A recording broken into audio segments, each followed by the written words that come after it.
Have you ever felt someone standing beside you, only to turn around and find no one there? Why does your mind keep sensing their presence long after they've already disappeared from your life? Maybe it's late at night. The room is silent. You're scrolling through your phone, pretending you're distracted. Then, without warning, something shifts. You suddenly feel as if they're nearby. Not because you saw them, not because they texted you, but because something inside you whispers, "They're here." You pause. Your heart beats a little faster. Your eyes instinctively look toward the door. For one impossible second, it feels real, as if the universe folded time just enough for you to feel them again. Most people dismiss this as imagination. Some call it coincidence. Others call it destiny. But psychology tells a far more fascinating story, one that is deeply connected to memory, attachment, trauma, and the hidden architecture of your subconscious mind. What if that invisible presence isn't about them at all? What if your brain is replaying a pattern it has spent months or even years building? And what if understanding this strange phenomenon could finally help you stop chasing ghosts and start understanding yourself? Today, we're going to uncover the psychological reason you feel someone's presence even when they're nowhere near you. We'll explore why your mind refuses to let go what ancient philosophers understood about memory centuries before neuroscience existed, and why sometimes the person you're searching for isn't outside you anymore. They're living quietly inside your own mind. Before you assume you're feeling them, ask yourself one uncomfortable question. What if you're actually feeling a version of yourself they helped create? The human brain is not designed to separate people from places, emotions, and routines. Instead, it builds invisible maps. Imagine walking into your childhood home after many years. Before you notice the furniture, before you consciously remember anything, your body reacts. A certain smell instantly transports you backward. A hallway feels familiar. A staircase awakens emotions you didn't know were still alive. Nothing magical happened. Your nervous system simply reopened an old psychological blueprint. The same thing happens with people. When someone becomes emotionally significant, whether through love, heartbreak, friendship, or even betrayal, your brain doesn't store only memories of their face. It stores entire emotional environments, the songs you listened to, the coffee shop where you laughed, the perfume they wore, the way your nervous system calmed when they held your hand, or perhaps the anxiety you felt whenever their name appeared on your screen. Over time, these experiences become deeply interconnected inside the hippocampus and amygdala, the brain's emotional filing system. Years later, one tiny trigger is enough. A scent, a familiar street, a rainy afternoon, even silence. Suddenly, your brain reconstructs the entire emotional world where that person once existed. It feels like they're present, but in reality, your subconscious is reopening an unfinished room. This explains why you sometimes feel someone without any logical reason. The sensation is not arriving from outside, it is echoing from within. Swiss psychologist Carl Jung once observed, "Until you make the unconscious conscious, it will direct your life and you will call it fate." Many people interpret these moments as supernatural signs, yet often they are witnessing something even more extraordinary. The unconscious mind quietly replaying emotional patterns that were never fully resolved. Think about a soldier returning home after war. A loud sound instantly throws his body back into combat mode. The battlefield is gone, yet his nervous system still behaves as if danger never left. Love can work in remarkably similar ways. Your body remembers people long after your conscious mind decides to move on, because memory is not stored only in thoughts. It is stored in emotion, in rhythm, in expectation, in habits. You don't simply miss the person. You miss the version of reality your brain learned to associate with them. And until those neural pathways slowly change, Their invisible presence may continue visiting you, not because they're returning, but because your mind hasn't yet finished saying goodbye. What if the hardest part of letting someone go isn't losing them, but convincing your brain that they're actually gone? Imagine this. A woman loses the habit of receiving a good morning message every single day after 3 years. The relationship ends. She deletes the photos, blocks the number, even changes her routine. Yet every morning at exactly 7:15, without thinking, she reaches for her phone. For a split second, she expects a message. There isn't one. But that tiny expectation reveals something profound. The human brain is not a machine that instantly adapts to change. It is a prediction engine.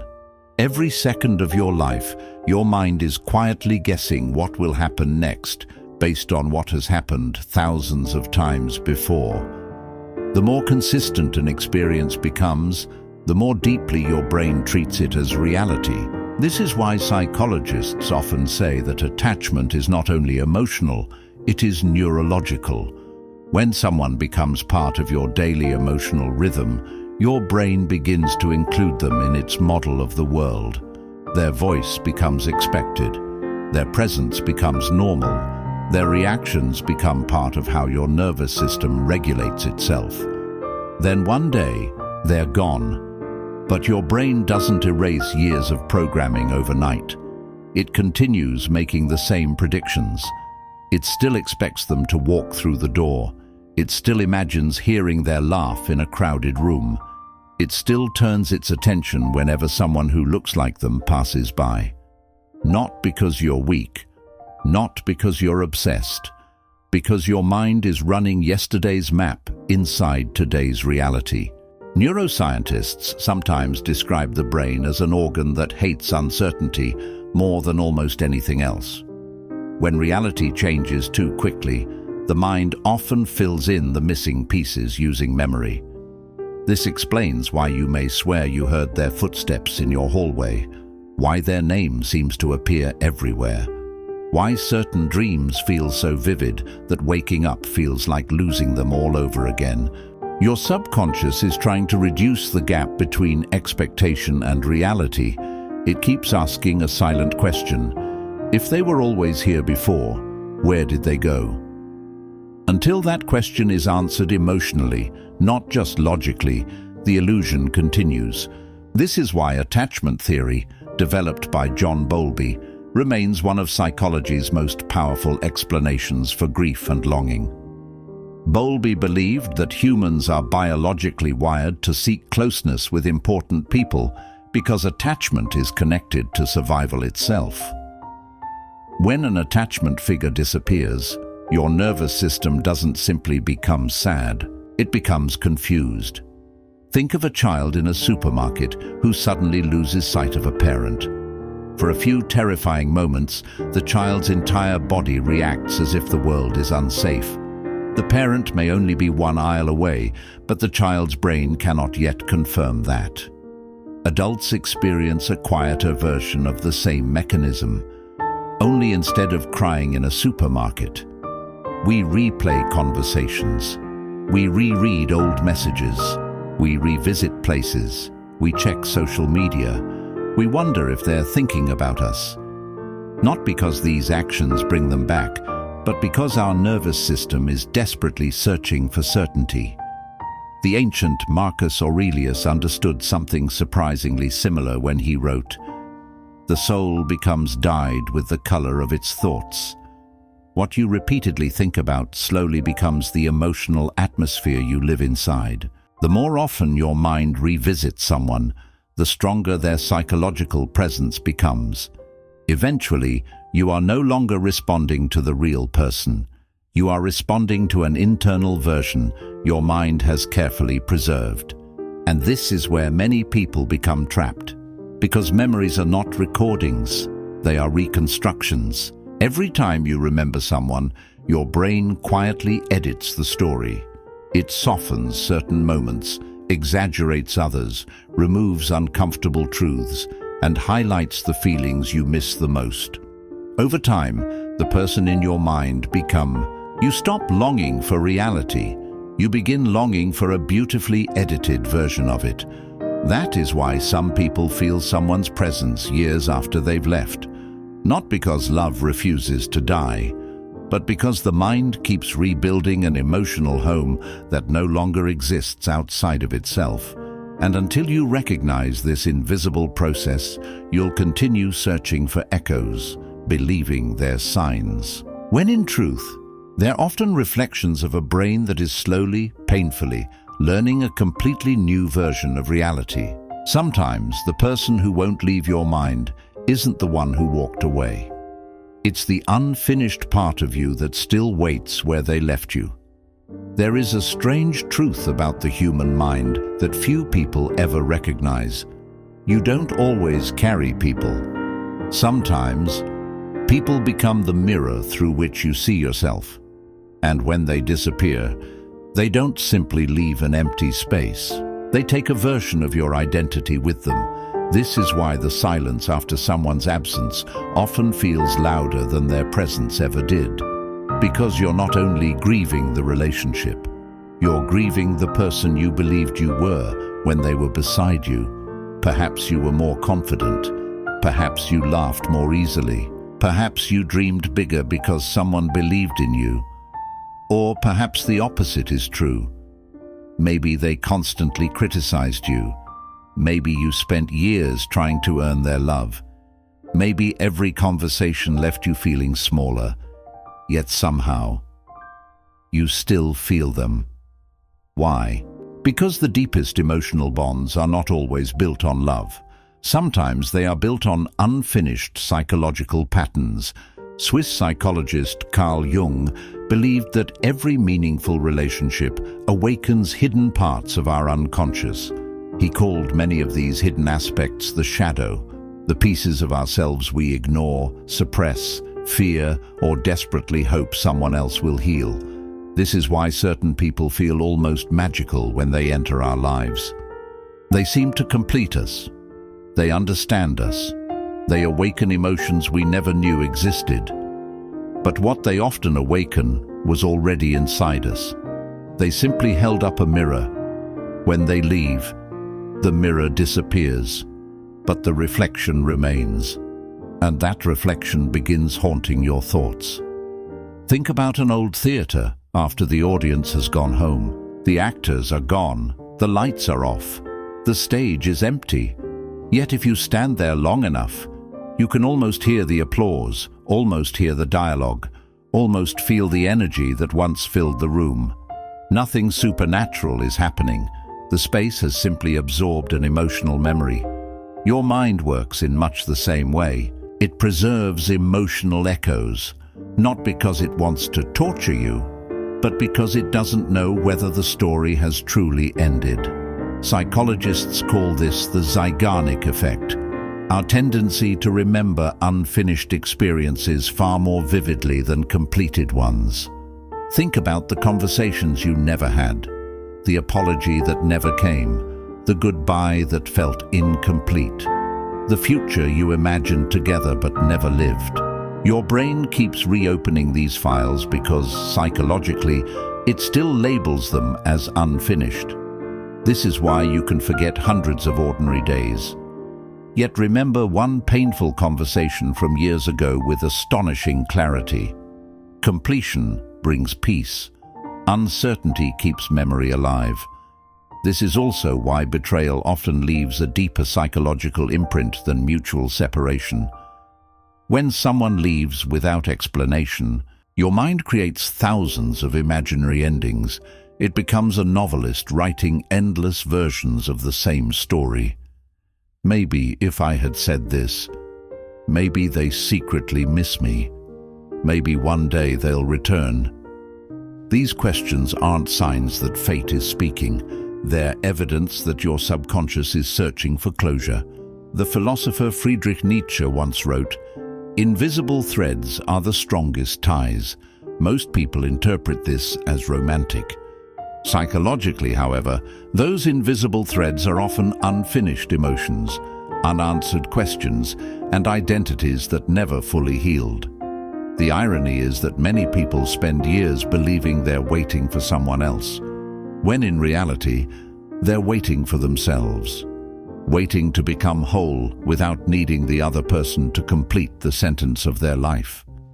The shadow that lingers is rarely the other person's soul. It is the emotional imprint they activated inside yours, and until that hidden part is acknowledged, understood, and accepted, every quiet room, every familiar song, every lonely evening will continue to feel as though someone invisible is sitting beside you, not because they never left, but because a part of your own story is still asking to be finished. One day you'll notice something that will both comfort and frighten you. You'll realize you haven't thought about them all day, and that moment will quietly mark the beginning of your freedom. Healing rarely arrives with fireworks. It doesn't knock on your door and announce that the pain is over. Instead, it enters your life like the sunrise, so slowly that you don't notice it happening. One ordinary morning, you wake up and realize the first thought in your mind wasn't their name. You drive past the place where you once shared unforgettable memories, and although your heart remembers, it no longer breaks. You hear the song that once reduced you to tears, and instead of collapsing into nostalgia, you simply smile, because the song has become music again. That is the quiet miracle of the human mind. It does not erase, it reorganizes. Many people fear healing because they believe it means forgetting. They hold on to the pain because it feels like the last connection they have with someone they loved. They think, if I stop hurting, does that mean they never mattered? But that's one of the greatest psychological illusions we ever believe. The depth of your healing is never measured by how much you remember. It is measured by how little your memories control your present. The people who changed your life will always exist somewhere inside your story. But eventually, they stop living in the driver's seat. They become passengers. They become chapters instead of the entire book. The Buddha taught that suffering is not created only by loss.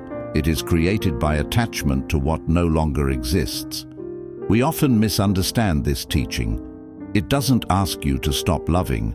It asks you to stop resisting reality. Imagine standing in a river. You grip a large stone with all your strength because it reminds you of someone you once loved. At first it feels comforting, but as the current grows stronger, the stone begins pulling you underwater. The pain isn't caused by the river, it's caused by refusing to let go. The moment you release the stone, the river doesn't disappear. Your memories don't disappear.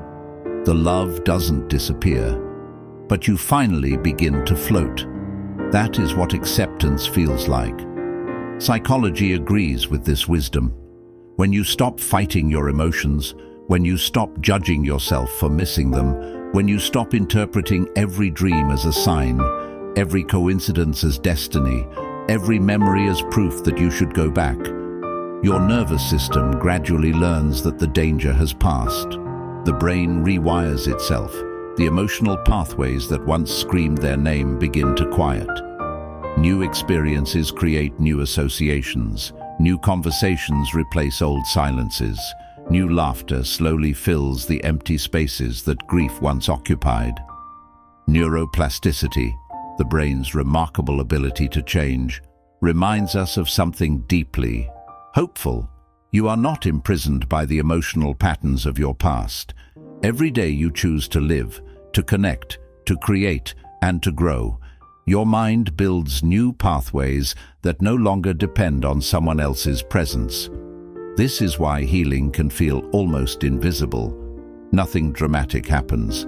No final conversation. No perfect closure. No magical sign from the universe.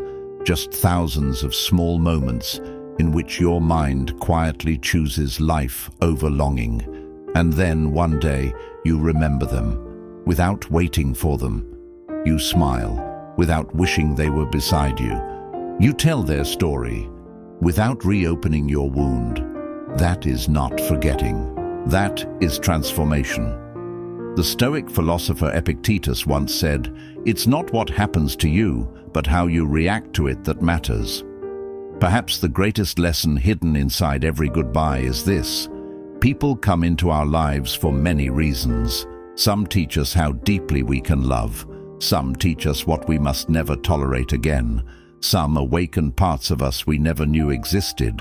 And some leave us with the painful but necessary invitation to finally meet ourselves. Maybe that's why you felt their presence all this time.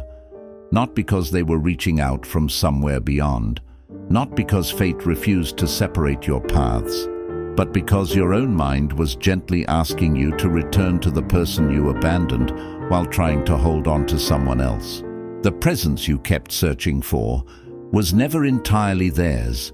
Part of it belonged to the version of you that still needed compassion, understanding, and healing. So if tonight you find yourself sensing someone who is no longer there, don't be afraid. Don't rush to give it a supernatural explanation. Sit with the feeling. Listen to what it is trying to teach you. Because every echo has an origin, every memory carries a lesson, and every ending, no matter how painful, quietly prepares the soul for a beginning it cannot yet imagine. The day you stop feeling their presence will not be the day you stop loving. It will be the day you finally stop looking outside yourself for something that has been growing within you all along. And perhaps the greatest freedom in life is realizing this. Some people are meant to stay in your memories, not because they still own your heart, but because they helped shape the person who now carries it with wisdom instead of pain. If this video resonated with something you've been carrying in silence, don't keep it to yourself. Share it with someone who may still be haunted by a memory they don't fully understand. And before you leave, ask yourself one question. Who are you becoming now that you're no longer chasing the person you used to be? Sometimes the answer to that single question changes an entire life. Until next time, take care of your mind. Because the longest journey you will ever take is not toward another person. It is the journey back to yourself.